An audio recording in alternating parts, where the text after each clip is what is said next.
that I did into late reactivation rates, but maybe not. But so although I'm definitely going to cover that today, I'm also going to branch out a little bit and speak about another topic which I think is very relevant to latent TB management and late reactivation. So do stay tuned. I know it's difficult at this time in the afternoon. We all know that TB can reactivate in the years after infection, and lots of terms have been used to describe this phenomenon. But the question I was trying to answer with my systematic review was, how often does this occur? The mere fact that something can occur doesn't immediately justify that a huge amount of effort and resources be spent in trying to prevent it from occurring. Frequency matters. And this question, the question of how often TB reactivates in the years after infection, is important for understanding the effectiveness of just about every TB control strategy, and certainly for latent TB management. So for my review, I looked for how often TB progression occurs more than 2 years after infection as defined by a latent TB diagnosis. And it's been published, and so I'm not going to worry going over the methodology. I'm just going to cut to the chase. In a nutshell, there were 2 study types that provide the clearest evidence of both TB infection and its timing, and they are those that have looked at TB progression over time from TST conversion, and studies that have observed latent TB positive populations over time from TB exposure. And putting these 2 groups side by side, these are all the studies I could find in the antibiotic era in untreated populations that had observed TB reactivation rates for more than 2 years after infection, presumed infection. As you can see, progression rates largely decrease over time, reaching approximately 200 per 100,000 person years or below by the 5th year after infection, which can be said in a number of different ways. It's a sort of essentially a 0.2% risk per year. From 5 to 10 years, rates may continue to decline, but only 2 of these studies actually documented the observed number of participants over time, and the sample sizes were small, so it's all a bit uncertain. It's difficult to interpret. And you might notice actually that the blue study there, in that study the rates don't decrease over time, and that was the only study that was done in exclusively children, so 5 to 14 years of age. So it's possible that a different trend is seen in children. Since completing the review, there have been a couple of more pieces of evidence that I can add to the second group. A systematic review and meta-analysis of TB progression in child contacts by Leo Martinez and colleagues found really high TB progression rates in the 2nd year post-contact and the 3rd year onwards. Unfortunately, I can only speculate as to why those rates are so high. 64% of the study settings had TB incidences of over 50 per 100,000, and almost every other study in this group was from a low incidence setting, but it's difficult to know really whether that was a problem. And in a recent study by Joseph Pouillard and colleagues in Canadian close contacts, the rates were much lower. So to my knowledge, this is the best evidence we have for long-term TB progression rates following infection.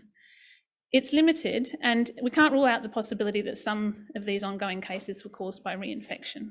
And there's no data at all beyond 10 years. Of course, just because no one has monitored progression rates for longer than 10 years doesn't mean that TB progression doesn't occur, but it does mean that we can't quantify it. So we don't know how often it occurs. And there are other study types that we can look at that can provide some clues.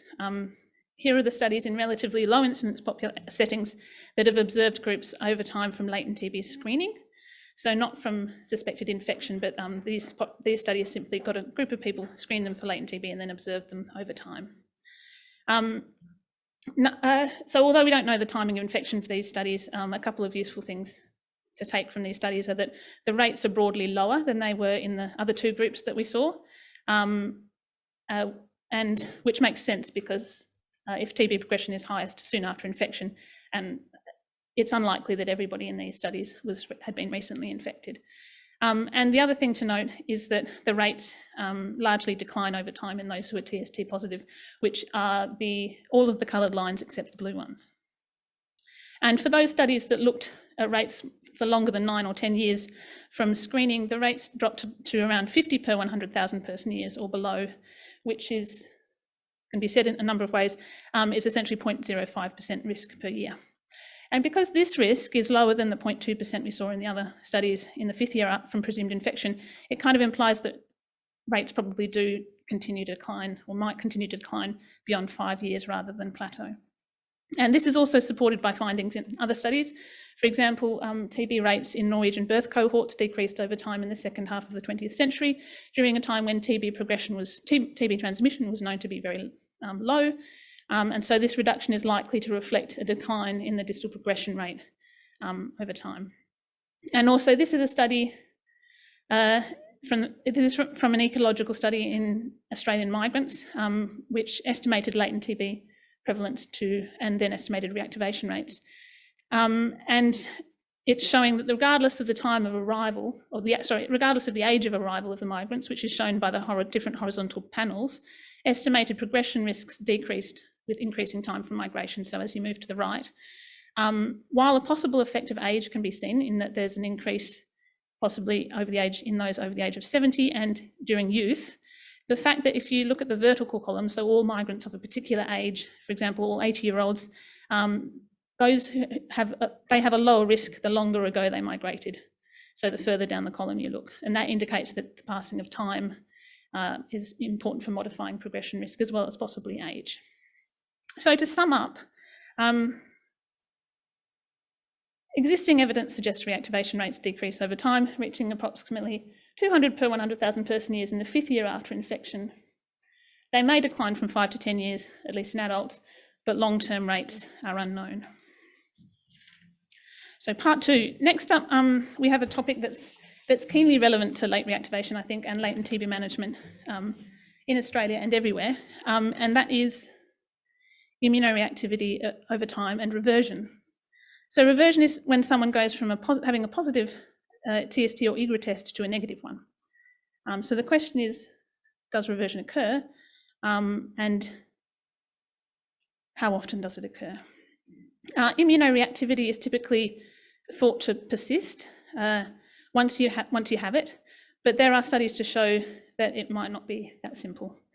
So I've reviewed several of the studies that have demonstrated reversion, and although I would really like to do a more sophisticated review and analysis in the future, for now I've simply arranged them. Oh, sorry, I was going to tell you about this one. This is a study, so there is evidence for reversion, and that immunoreactivity may be inconstant over time. This is from a Polish study in university students who were immunoreactive and had normal chest X-rays and were asymptomatic. And you can see that the immunoreactivity, this is the mean immunoreactivity in the population, changed a little bit over time. And this is the immunoreactivity in those who were given treatment over time. So they were tested at 4 different time periods over 30 months. So that sort of indicates that reactivity could be responsive to possibly infection status in the short term. But results are conflicting. And I've reviewed lots of reversion studies, and I've arranged them in this figure by the populations that have the lowest reversion risk, annual reversion risk in the left, at the bottom, all the way to the top there. I don't expect you to be able to read the x-axis there. And I'm just going to pick out some studies from this range to explain them to you. Firstly, in the US Public Health Service trials in child household contacts with TST in durations of 5 millimetres or more who were retested at 10 years, reversion was more common in children who were younger, so 0 to 3 years of age at study commencement than 4 to 7 years of age. And there's 4 to 6 years of age. I think I probably meant 7, sorry. And there are 2 groups here. There's the treated and untreated group. So the household contacts received 12 months of isoniazid. Some of them did receive 12 months. And the reversion risk after 10 years wasn't significantly different between the treated and untreated group. But you have to remember these children were treated 9 years prior to when they were retested. So I'm going to show both groups, the treated and untreated groups, but just know that there isn't a significant difference between the two. They also noted that reversion risk was more common in those with lower TST in durations at study commencement, so 5 to 9 millimetres, than those with higher TST in durations, and was more common in those with normal chest X-rays as compared to those without. So that tells us that The initial TST and duration, chest X-ray status and age may influence reversion risk. And of course, all of these things probably also affect your chance of being infected. Low reversion risks were seen in another US Public Health Service trial that was done in adults in a mental institution. And I don't know why the risks were much lower than in the other tests. There's a lot of things we don't understand about reversion risks. But Shirley Ferraby did note that in this setting, infection with atypical mycobacteria of the Batty type was common. So this may have played a role. And Grozbowski and Allen in 1964 studied reversion risks as well, annual reversion risks. So they did the retesting after 12 months in Victoria County, and they found that the highest risk of reversion was in under 19-year-olds. The risk was 9% in 60-plus-year-olds, 8% in 20 to 29-year-olds, and was lowest in 40 to 59-year-olds. And this figure, the entire figure, is actually bookended by two populations from the same study, which looked at a naval crew in 1968 who were tested a lot, and they were exposed to a single case of TB on the Navy ship. And at the top, the very top on the right-hand side, were the 45 men who converted following exposure to the TB case. And because they were retested with TSD so often, they were known to have only been positive for less than 3 months when they were found out, and they received 9 months of treatment. And at the 12-month mark, all of them had reverted 100%. And for those who are known to have been positive for less than 6 months, 87% reverted at the 12-month mark, and 64% converted of those who were known to be positive for less than 12 months. At the other end, we have the crew who were known to be positive when they were recruited into the Navy. So they were known to be positive for more than 12 months. And they received 9 months of treatment after their exposure. And I forgot to put it in the figure, but none of them reverted at all. So this is indicating perhaps that the length of time someone has been positive may play a role in their reversion risk and in how long it takes them to revert as well. More recently, Vanessa Clifford found that 21% of quantiferon positive participants reverted after treatment, and 33% of those on active treatment reverted. And finally, I'm going to show you a paper by Meyer and Enders from 2020, which was done in, importantly, a very low incidence setting, which was Germany from 2004 to 2018. And they noted that the chance of T-spot reversion increased with increasing time to the second test. So of those retested within 6 months, 11.2% reverted. Those retested more than 2 years, 30%, almost 30% reverted. And of the 34 who were retested more than 6 years after contact, 13 reverted, so 38%, almost 40%. So this shows that reversion may continue to occur over time from infection or screening, at least in a low incidence setting, although the rate of reversion may differ over time. I'm just going to show some evidence now at population level. So you've probably all seen these sort of curves before, and I think we probably saw a couple this morning. They're showing reactivity by age, as established in cross-sectional TST surveys of populations, and they all pretty much show increasing immunoreactivity with increasing age. And this reinforces the notion that reactivity persists after infection. And as the population ages, they're more likely to come in contact with TB, and therefore a larger proportion reactive and infected and become reactive. However, there's 3 important things to remember when looking at these figures, when interpreting these curves. Firstly, the TB risk in these populations is largely declining over time. And therefore, the older cohorts in these populations were exposed to much higher TB infection risks than the young during their equivalent lifetimes. So, for example, in the Canadian population there, I don't think I've got a pointer. In the Canadian population there, the Canadian-born line, which is the bottom line on the right-hand side, 5% of 20-year-olds were reactors in 1958 to 1960, and 40% of 60-year-olds were reactors. But it's very unlikely that 40 years earlier, when those 60-year-olds were 20, they only had a 5% reactivity, because that would have been 1920, and the TB incidence would have been, TB infection risk would have been very high then. Secondly, you have to remember that these studies are inevitably done in populations in settings where TB incidence, where there's reinfection risks, presumably, and the reinfection risks may occur differently by age. So that would be influencing this as well. And then also, thirdly, reproducing any of these curves is impossible without factoring in reversion. Most obviously, because if reactivity was lifelong, the lines would just go straight up and not curve over. And the straight up curves are only seen in really high incidence settings where there's an incredibly high risk of infection. So everybody's sort of infected by the time they're 20 or 40. Finally, reversion at the population level was well illustrated by Grzybowski and Allen again, who presented results from a Canadian study which had documented reactivity in a female cohort in 1923 in a particular township. And then they used their own results in the same population in 1955 to illustrate that reversion can occur. So this is the reactivity that they found in 1923.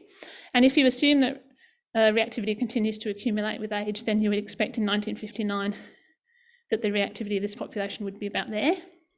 But in fact, the reactivity in 1959 was there.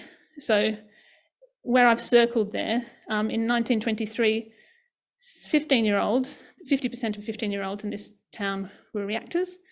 And 36 years later, this cohort had lived in what was a high incidence setting for 36 years during their youth, and somehow their reactivity is 10% lower, is 40% in 1959. The next thing to consider is whether all this matters. Does it matter if a few people revert and we don't worry about it? Does it matter to the way we currently understand TB infection and disease? Or should we just continue to ignore it? And there are two instances for which it might make a difference, I think. So annual risks of infection are estimated and currently calculated using TST survey results. And these may be used in several ways, including for modelling studies. And if reversion is not considered in calculating these risks, then they'll underestimate the risk of reinfection, of annual risk of infection. Using data from the Netherlands, Ian Sutherland in 1976 calculated that the underestimation of ARTIs would be about 8 to 12%, assuming that the reversion risk, the annual reversion risk, was 1% annually. And he concluded that because at that time in the Netherlands, the TB infection risk was reducing so rapidly, that difference, that discrepancy, and also he concluded because annual reversion risk is unlikely to be more than 1% annually, he concluded that it wouldn't make much difference to consider reversion in annual risk of infection calculations. But I think reversion risk, I mean, it could be higher than, could easily be higher than 1% annually, I think. I've shown studies to show that it could be. Secondly, we need to think, maybe, I don't know, about the way we model TB. Mathematical modelling is used to guide resource distribution for TB control. We've seen that this morning as well. And these are common, these are the common model structures that are used. And in all these models, the first time someone is infected, the first time someone in the S compartment, so in the S circle there, S for susceptible, I think, the first time they are infected, they move to the L compartment, L for latent TB, and there's no allowance for them to revert, to move back. There's no arrows going back from the L to the S's in any of them. And this means, as is the current sort of understanding of TB, that the first time someone is infected, they develop latent TB and immunoreactivity, and that they're going to have that for life. So this one infection grants a lifetime risk of TB disease. And in these models, the late reactivation risk is most often modelled as a constant risk over time. And this one infection also grants a lifetime risk of immunoreactivity, which is assumed to provide protection against reinfection. But none of these assumptions are actually supported by the existing evidence. They're actually inconsistent with the evidence that I've just presented. And therefore, there's a risk, I think, that these models may overestimate the contribution that each infection will make to the TB disease burden and overestimate the protection that each infection will provide against future reinfection. And this all means that the contribution of contribution of reinfection to the burden of TB disease is underestimated, and conversely, the contribution of latent TB reactivation makes to the TB burden is overestimated. And just circling back, bringing it all the way back to the TB progression studies that I've looked at, these are the only studies I know of that show the risk of TB progression over time, over several years, in populations with different TST and durations in relatively low incidence settings. Only the first one is from presumed infection. That's the US Public Health Service trials. And the others are simply from TST screening.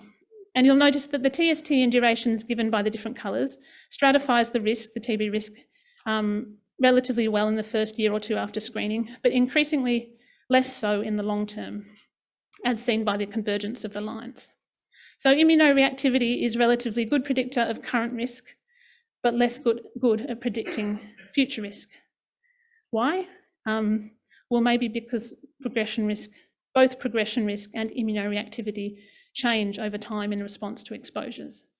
So the TST has been used as a test for TB infection risk for over 100 years in populations and individuals because it is responsive to change. Perhaps not perfectly, it's not perfect, but it does to some degree reflect contemporary risk. But it's not a crystal ball. It can't predict what future exposures somebody will have, whether someone will clear the bacteria or the future immunocompetency of an individual.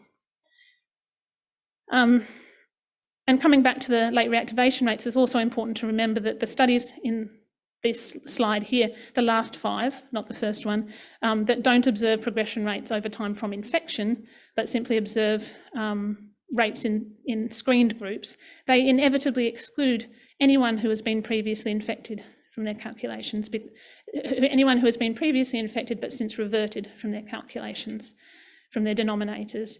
And so the rates that we're seeing in those studies may well overestimate the progression risks long after infection.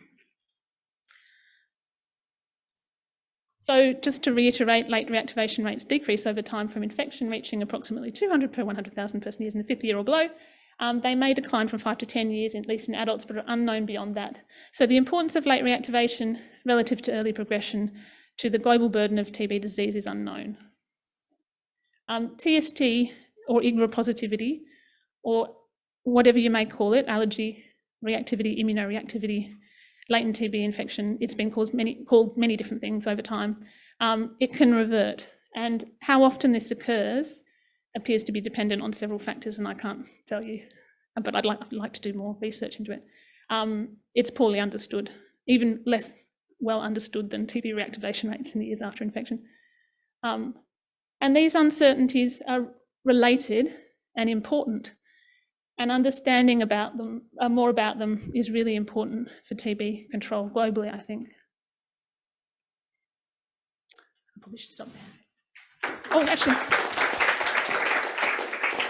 sorry, I forgot. I had another couple of slides. I was just going to. This is the cost effectiveness analysis that just got published as well. This is very relevant to the topic of the session, actually. Latent TB management, community-based latent TB management in Australia. I'd encourage everyone to read that. And they're my acknowledgements. Thanks. Okay, I'm going to jump in and get this on the chair and ask a question. Okay, that's all right. So, all right. So that was fascinating, and of course I was very interested, particularly on your interpretation of the modelling, which I might get you to pull up in a sec. So I'm guessing your hypothesis is that reversion in TST matters because it means that people go from latent back to susceptible. I wasn't sure that you were presenting any evidence that people who revert actually become more susceptible to reinfection. Could you comment on that? Say again, that people who revert become more susceptible to reinfection. Do they go from L back to S? Well, do you assume that someone who's TST negative has ever been infected, or is infected in anything in your clinical practice? If you assume that a negative TST is, if it's gone from positive to negative, yes, you still have latent TB and haven't been treated. If you go from positive to negative, you don't attach meaning to that, but you attach meaning to the opposite. the negative to the positive.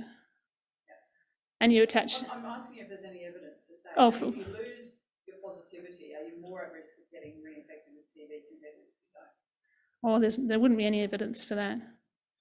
We have so little evidence for it. Apart from the fact that we're not detecting everyone we should be.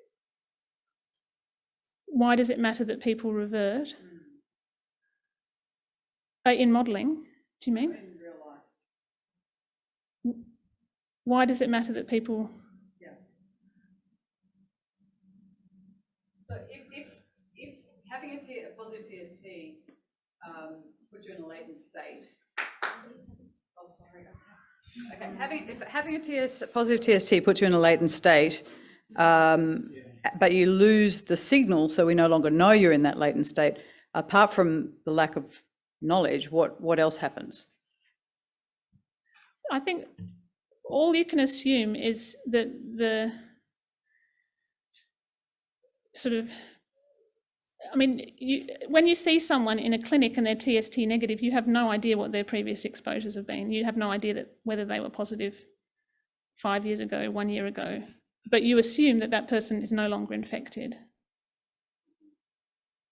But if you see someone going from positive to negative, therefore I assume that it's meaningful. All right, we might have to leave it there. Yep. Oh, did you want to ask the question, Warren?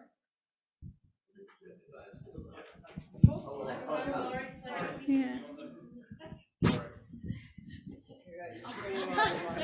I mean, I think it's fascinating, and it's great data and reflects the complexity of TB. I'd just say two things. One is what happens in high burden areas is people are reinfected. Yep. And so the meaning of a sustained TST in a high burden area tells you something, maybe reflecting something which is different to reversion, where people are exposed to infection, but because of case exposure, but then not exposed in the community. The second thing, and I think it does matter because the way these are interpreted are being used in clinical studies. So for example, in the BCG reactivation study, where they only considered conversion which persisted for 6 months. They identified people who became IGRA positive, then became IGRA negative, and it was only those who were IGRA positive at 6 months who were considered TB infected. So that is indicating that the tests that we're using are dynamic, and we know, to be on Emma's side, that 10 to 20% of people who have TB can be TST negative. So you can be infected with TB and have TB disease and still be TST negative. So these are imperfect measurements. I must say, I'm not on a side. No, I'm not on a side either. No, well, I like it. Yeah. Okay, good. All right. Other questions?